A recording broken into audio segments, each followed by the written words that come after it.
Brought to you by Ludo Fantasy. Roll the dice, make your move और अपनी किस्मत बदलो। Download Ludo Fantasy now.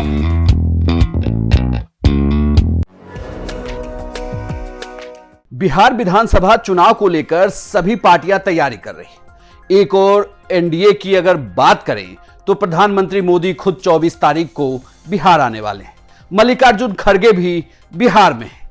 इतना ही नहीं, लगातार महागठबंधन की बैठक भी हो रही है। 24 तारीख को महागठबंधन की बैठक सदाकत आश्रम में होने वाली है। लेकिन इन सबके बीच अगर आप ध्यान दें तो सबकी नजर इस बात पर है कि सीएम का चेहरा कौन होगा। हालांकि एनडीए की तरफ से नीतीश कुमार का नाम लगातार चल रहा है। एनडीए के नेता एकजुट होकर कह रहे हैं कि नीतीश कुमार ही होंगे, लेकिन राजनीतिक जानकार ये बताते हैं कि नीतीश कुमार का हाल कहीं महाराष्ट्र की तरह ना हो जाए, एक नाथ शिंदे वाला खेल ना हो जाए बिहार में भी। खैर, इन सबसे इतर अगर बात करें बिहार में एनडीए या जितने भी उम्मीदवार हैं उनके सीएम चेहरे के तौर पर जो सी वोटर का सर्वे आया है उसमें तेजस्वी यादव अभी भी नंबर 1 बने हुए हैं, लेकिन वो उनका ग्राफ नीचे गिरा है। वहीं अगर आप बात करें तेजस्वी यादव के बाद दूसरे नेता की तो वो प्रशांत किशोर हैं, जिनका ग्राफ लगातार ऊपर जा रहा है।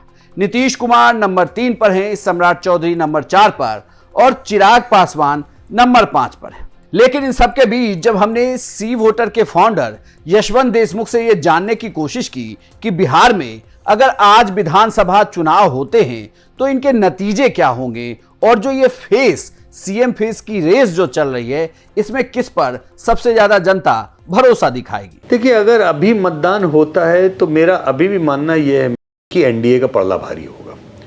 एनडीए में भी एनडीए के अंदर बीजेपी का पड़ला ज़्यादा भारी होने की उम्मीद है।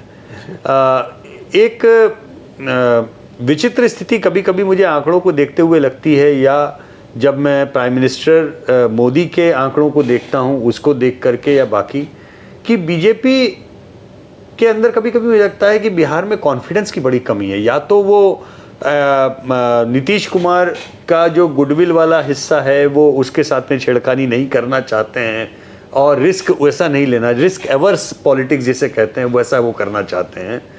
अदरवाइज बिहार राइप है इस बात के लिए शायद कि बीजेपी अगर अकेले प्लंज ले, सीधे सीधे अपने को आगे रख करके, प्रधानमंत्री मोदी को आगे रख करके, तो शायद वो स्वयं को सरप्राइज कर ले। उस तरीके की चीज़ें भी हैं बिहार के। लेकिन उसके लिए ज़रूरी ये है कि 2014 के लोकसभा के तरीके के चुनाव हो, मतलब जिसमें नीतीश कुमार आरजेडी के साथ न जाएं और वो अकेले चुनाव लड़ें। क्योंकि अरिथमेटिक बिहार में दिक्कत क्या होती है कि जैसे ही नीतीश बीजेपी को छोड़ करके आरजेडी की तरफ जाते हैं तो वो 6-7% का जो अरिथमेटिक खिसकता है उससे बीजेपी मुंह के बल गिर जाती है। लेकिन अगर अलग अलग छितराए हुए लड़ रहे हैं तो बीजेपी अकेले लड़ के भी कामयाब अच्छी खासी हो सकती है, ट्रैक्शन है।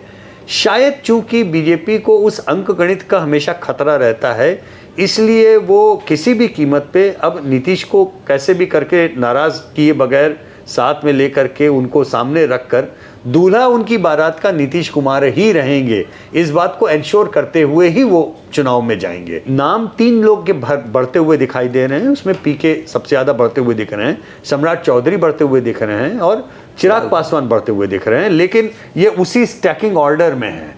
एक चीज़ क्लियर है कि नंबर मुख्यमंत्री के कम हो रहे हैं। दूसरी चीज़ इस बार ये भी समझ में आई कि जो 40% के ऊपर की हवा तेजस्वी की थी बहुत ज़्यादा, उसमें कमी आई है। उसमें कांग्रेस के एग्रेशन से शायद कमी आई है। कांग्रेस के 2-4% ही सही, लेकिन जो भी उनका है ट्रैक्शन, वो ट्रैक्शन दिख रहा है। तो ये अभी सीट डिस्ट्रीब्यूशन में भी हमको दिखाई देगा शायद उस तरीके से जैसा मुझे लग रहा था कि कांग्रेस पूरी तरह से वाइप आउट हो जाएगी या कांग्रेस को पूरी तरह से आरजेडी बुली कर लेगी। अब मुझे लगता है कि शायद ऐसा नहीं होगा। तो इन तमाम चीज़ों के बीच में मोटे तौर पर मुख्यमंत्री के नंबर्स कम हो रहे हैं अपने कारणों से। ऐसा नहीं कि लोग नाराज बहुत हैं वो हैं, लेकिन उनकी ओवरऑल एब्सेंस, उनका स्वास्थ्य और जो उनकी उम्र है उसके लिहाज से एक पैसिविटी आ रही है, पैसिवनेस आ रही है, जैसे भी आप कहना चाहें। उदासीनता का भाव ज़्यादा है, नाराज़गी का भाव कम है। ये मैं कहना चाहूँगा। और उस वैक्यूम में पीके नंबर बढ़ा रहे हैं, लेकिन जैसा मैंने बोला, नंबर बढ़ना, वोटों में कन्वर्ट होना और सीटों में कन्वर्ट होना, ये राजनीति में 3 अलग अलग आयाम है।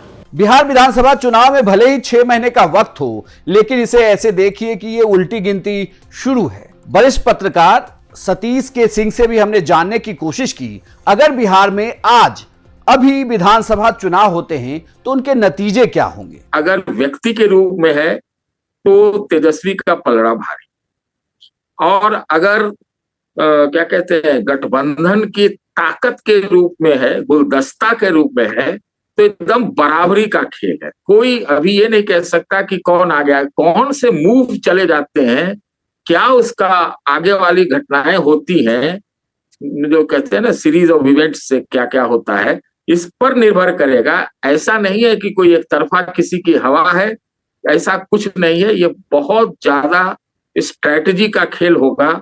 ये एकदम निश्चित रूप से है, कौन ज्यादा एकता दिखाता है, कौन, ये सारी चीजें हैं। तो अभी थोड़ा समय लगेगा, है कि नहीं। अभी नीतीश जी पर अटैक हो सकता है कि आरजेडी वाले या गठबंधन वाले आगे चलकर उनकी स्थिति पर ज्यादा हमला करने लगे। अभी ये सब उसका क्या फलाफल होता है ये अभी देखना होगा।